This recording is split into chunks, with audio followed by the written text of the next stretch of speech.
In this next article from Newsweek, two senators introduced national face mask legislation as U.S. sees highest COVID daily death toll since May. The legislation would provide $5 billion to the Public Health and Social Services Emergency Fund for states that implement mask requirements. So they're going to take money and give it to blue states and withhold it from red states, right? Right, $5 billion. You're just going to, so the people from the red states now have to pay money because they don't want to implement a mask mandate, and then so they can shift it over to the Democrat shithole cities, because most Democrats live in big cities. Most Republicans live in rural areas where you don't need to have mask mandates because it's a rural area and there's not enough people to spread COVID really fast. No shit, these people are so stupid. Oh my God. Oh my God, this is so stupid.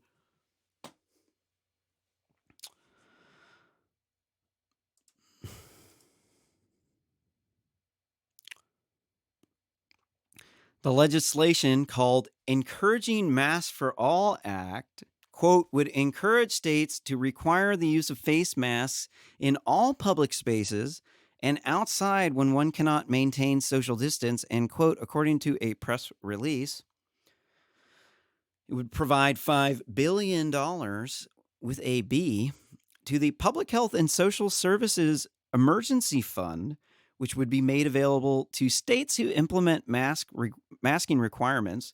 The act would also authorize $75 million in grants for states that promote universal mask wearing. So, what happens if I don't have the mask? What's the result of that? I can't go on public or private property. What does the First Amendment say? Here it is. It says, Congress shall make no law respecting the establishment of religion or prohibiting the free exercise thereof, or abridging the freedom of speech or the press, or the right of the people to peacefully assemble, the petition and to petition the government for redress of grievances. What does abridge mean? Does anybody know what abridge mean? When you're going through court, you have to learn how to look up all these words. My nightmare experience in court, defending myself in court on constitutional grounds, was that I did not look up what a preponderance of the evidence meant. I did not know the difference between a clear and convincing and a preponderance of the evidence. It destroyed my life. It was devastating. And you do need to know these words because, trust me, a lot of people end up in court, and you need to know these things. And sometimes you can't afford an attorney. So define abridge. To shorten without losing sense, to curtail a right or a privilege, and then curtail means to reduce an extent, quantity, impose a restriction on. So another way to say this is to reduce the times, places, and manners in which you can engage in your First Amendment rights. That's abridging. Specifically in the courts, they use the times, places, and manners. So given that I'm not allowed to go on public and private property without a mask on,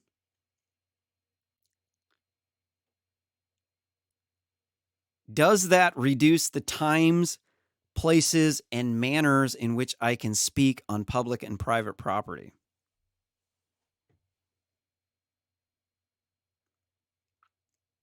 I have to wear a mask when I do it. So it would abridge my freedom of speech. It would be unconstitutional because you would be making a regulation that would be reducing the manners that you can speak. It doesn't reduce the times. It doesn't reduce the places, because if you wear a mask, then you can go there. It reduces the manners in which you can engage in speech. In order to abridge the fundamental federally protected right, you must present clear and convincing evidence that if you do not abridge the right, that someone else's fundamental federally protected rights will also be harmed, in which case then the court then has to balance the two rights to do work in the best interest of the people and in the best interest of the parties. Right? This stuff took me years in court to figure this stuff out. This stuff's not very intuitive, but I'm pretty good with the Constitution now. After reading it for decades, 8 years, I've gotten a pretty good hand of this. I know where to look in the Constitution. So this is why you should smash that like button and subscribe, because there's all kinds of good info on this channel. Not trying to toot my own horn here, but over the course of, the past maybe 18 months or something, there has been a fair amount of smart things said on this channel and a lot of stupid things too, but they were really funny, man. Trust me, you don't underestimate my my capacity to be immature. I have a 12-year-old child. And he is a boy. We're over the farts are funny phase. So these senators want to give money that would then pay money that would then not treat the states equally. And then which states are going to get the money? It's going to be Democrat states. So basically, they're trying to funnel money from the red states to the huge Democrat-run shitholes. I can't stand these big cities, dude. I hate them. I think they're full of scum. These Democrats are the biggest scum I've ever come across. They're anti-racist. They hate racist people. They're like, it's not okay to be racist. You can't do that. Like, why? Why can't you be racist? They're like, oh, because you're a privileged white male. It's like, well, what about the Asians that don't like Asians? What about Japanese that don't like Chinese? What about Chinese that don't like Japanese? What about North Koreans that don't like South Koreans? What about Arab Muslims that don't like African Muslims? Are they bad and they can't do that too? Oh, no.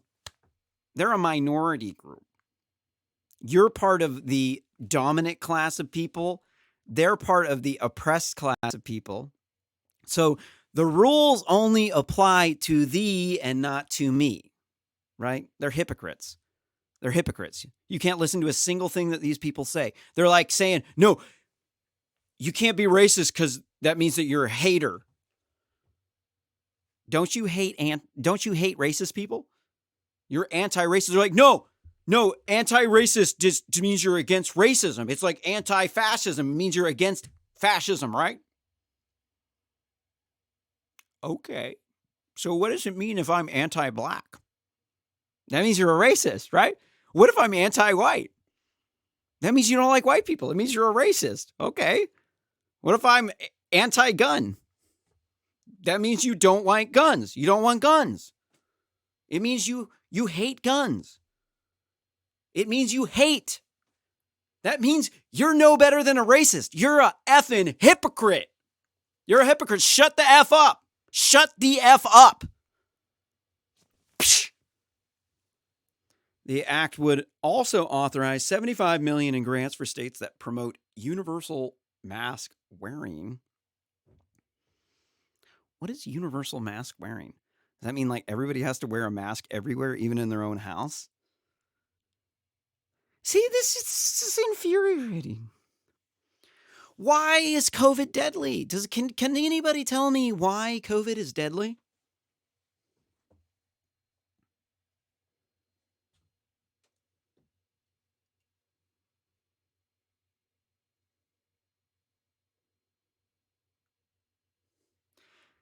COVID is deadly because it's the novel coronavirus, and we don't have immunity to it.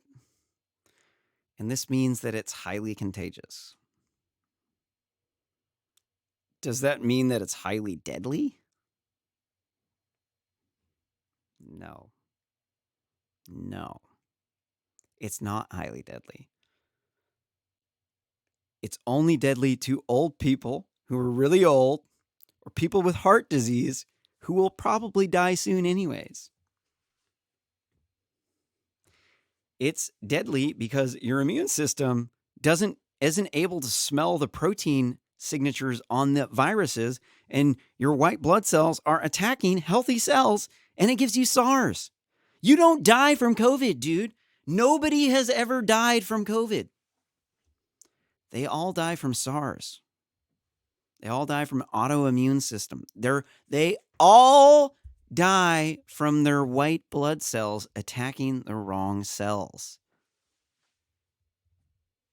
I modeled the human immune system in a computer and engineering school, so I know a lot about virology. I also built ventilators, so I know a lot about building ventilators, and I know a lot about COVID because I do RSS commentary, and I've been talking about this for a long time, and I've done a lot of research on it. I know about the supercomputer simulations, different protein signatures, how it's evading the leukocytes by tripping false chemicals. That's giving the wrong chemical signature in healthy cells to avoid the infected cells. Because I've modeled this in a computer before. Like, yeah, I already know it. They're like, oh, I modeled in a supercomputer. Like, me too. I did it years ago. The announcement comes ahead of the Thanksgiving holiday. Oh, wait, hold on. No, let me finish my train of thought. Sometimes I don't finish my train of thought because I used to smoke too much pot. I quit, though. Still got a little bit of the, the stoner in me. The only reason why COVID is deadly is because it's flying around and more people have it. It's like everybody got the flu all at once, and then you have X% chance of dying. Like 3 in 1,000 people are going to die from the flu, and then everybody gets it all at once, and then you have a large number of deaths. So does that mean more people are dying? No. It doesn't mean more people are dying. It really means Democrats are stupid and they're a danger to your family. They're a major threat to you and your family. Let's go over. I'll show you. We already went over this once in the show. Sorry if you watched this earlier. We just have to go over it again because people. There's a new crew of people that are watching the live stream. So now we gotta check this out. So this is the CDC statistics on provisional death counts for COVID. They say COVID-19. I'm tired. It's not COVID-19, dude. It's COVID. There ain't nobody dying from MERS. It's SARS-CoV-2. Come on. So here's the deaths from all causes. So far, there's been 2,590,780 deaths so far this year. So how many is that per day? We already got the stuff up from earlier. But we're going to repeat the calculation. This is the 333rd day of the year. You can just do quick mental math of it. It's the 11/29, and then next month is 31 days in this month, so 35 days left. Hold on. So it's 333rd day of the year. We already did it once. So let's divide it by 33. This is sorry.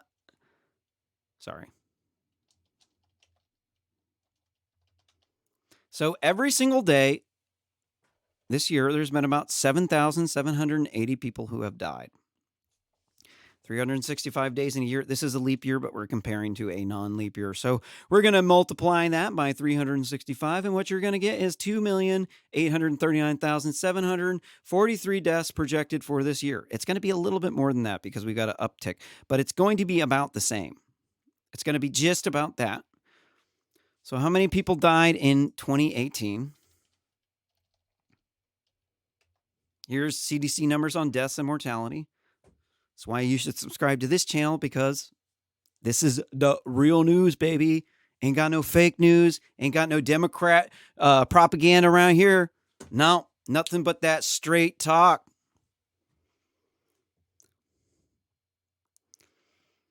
So in 2018, there was 2,839,205 deaths. Let's subtract that.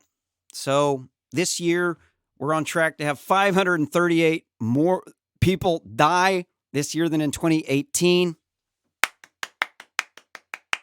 Congratulations, Democrats. You just shut the entire economy down, destroyed our country, caused massive riots, murder of Trump supporters, massive election fraud, switched to unconstitutional mail-in voting, which violates the privileges and immunities clause of the United States Constitution because they reject a X% of ballots for mismatched signatures, and it's identical to a literacy test. Yeah, like the test that they used to give black people to prevent them from voting. Mail-in voting is illegal. It's illegal. It violates the privileges and immunities clause of the U.S. Constitution. And how many people did they save? 0. They saved 0 lives. Because the vast majority of people who die are over the average age of death, or they're morbidly obese, and they didn't get SARS because they're fat. They got SARS because they had an autoimmune response because they had heart disease. They died because they were going to have a heart attack anyways. Or they're old and they were going to kick the bucket any minute. This is why you can never let a Democrat control your state. They are incompetent. They're assholes. They pretend like they're nice until they think that you're racist, sexist, xenophobic, or you insult them. Like if you call them an asshole, then they're going to turn into an asshole. They might be nice to their friends. They'll be like, I can't believe this guy. Oh my God, this guy's such a jerk. And then their friends are like, oh, it has to be him. Like, what did he do? Oh, he called me a jerk. Oh, then I called him a jerk back. And then we stopped talking to each other, right? Because I'm better than that, because I'm a liberal and I believe in fairness over everything else. And because of that, that makes me better than you, because you're the bad, privileged white male who's a racist, sexist, xenophobic, privileged white male with white privilege that you getting from that white privilege factory where they giving out all this free white privilege to all the white males, but they won't give none of it to the minorities or the women. And then what do when they get in control? They end up getting in, they work for corrupt narcotics trafficking rings because they're in big cities and people are doing massive amounts of drugs there. Here in Oregon, where I live, they just legalized all drugs. So you can bang heroin, you can smoke meth, you could do LSD, mushrooms, just knock yourself out, bruh. But you want to have people over for Thanksgiving, cops gonna come kick your dough down, bruh. That's how fucking crazy these people are. These people are crazy. And it's because they've done way too many drugs. And if they weren't doing way too many drugs, there's some la-di-da hippie that's like acting like they're like pro-drug and like they're like cool in this counterculture, when in reality, they're like this stick in the mud that's got like their pussy is so dusty because nobody even wants to rub their pussy with a broomstick, that they're a crabby bitch.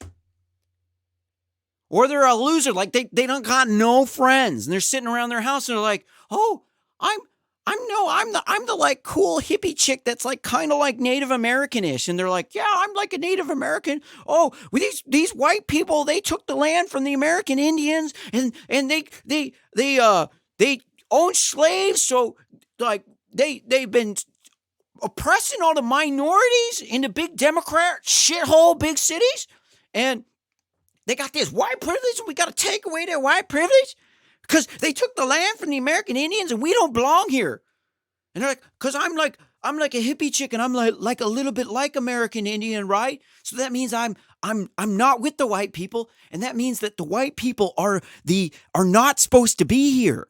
So we have to take their white privilege and we have to prevent them from enforcing the immigration laws, and we have to bring in over 100 or over 1 million immigrants per year, while 111,000 Americans leave every year. So then eventually we're going to be like the size of fucking China. And then we're all going to be fucking poor like all the people in China. These people are stupid. They're dangerously stupid. They just destroyed our economy to save 0 lives. 0. So I've been talking about this stuff on the show for a long time. I actually found this has been recently just came out in the mainstream media, and it's been getting suppressed by some groups of people. But a Johns Hopkins University doctoral student did the research and he came out with it. But I was months ahead of him. I've been talking about this for a long time. I noticed this quite a while ago, several months ago. And it's still the same. It's like the reason why we're going through these problems is because the CDC is controlled by Democrats, because only 6% of scientists are Republicans. They are in the ivory tower, which is a metaphor for an extremely corrupt power structure built by the Democrats, because ivory is a really corrupt, brutal, savage trade. And you would find a lot of like rich, racist people would have ivory. So the ivory tower is metaphor also for the skyscrapers that they work in and the fancy, because most Democrats live in big cities, in big shitholes. And so they are in a groupthink heterodoxy echo chamber. So heterodoxy means they all have the same orthodoxy. They all think alike. The CDC hates Donald Trump. They've been trying to sabotage Donald Trump's presidency the entire time because they hate him, because he's quote unquote misogynist because he said grab her by the pussy. Or he's a racist because he said build the wall. Or he's a xenophobe because he said Mexico is sending... Hold on. No, he's a xenophobe because he said build the wall. He's a racist because he said Mexico's not sending us their best people. They're sending us rapists, drug addicts, gang bangers. And sure, some of them are good people, but the vast majority of good people do not illegally immigrate to other countries. Who does? Poor people. What's the problem with poor people? They're uneducated. They have high crime rate, high drug abuse problems. They're a burden if you have a lot of them in one place. That's the problem with them. That's why we have to build the wall 50 feet tall. And in fact, I'm running for president in 2024 on the platform of Build the Moat, baby. We're going to build a moat all around the southern border next to the 50-foot border wall. And we are going to fill this moat with sharks with lasers on their heads, alligators, eels, piranhas, snapping turtles. And we're going to have lions and tigers and bears. And there's going to be a petting zoo. And it's going to be a tourist attraction called The Moat. And people on both sides of the border will be able to come to the moat. And there's going to be roller coasters, dance clubs, strip clubs, and we're going to have hookers. So you should vote McCullough 2020, baby. Whoop, whoop, whoop. Don't forget to like this video, or if you thought it sucked, smash that dislike button. Leave me a comment about how stupid I am, how I was wrong, how you're right, so we can start a flame war. Everybody can tag up on you about how much of a jerk you were in your comment. Best way you can help RSS commentary grow is by sharing this video on social media as well, subscribing to RSS commentary on YouTube. We're also on Periscope, Rumble. Well, just started Rumble, Parler, Twitter, and FaceCrack.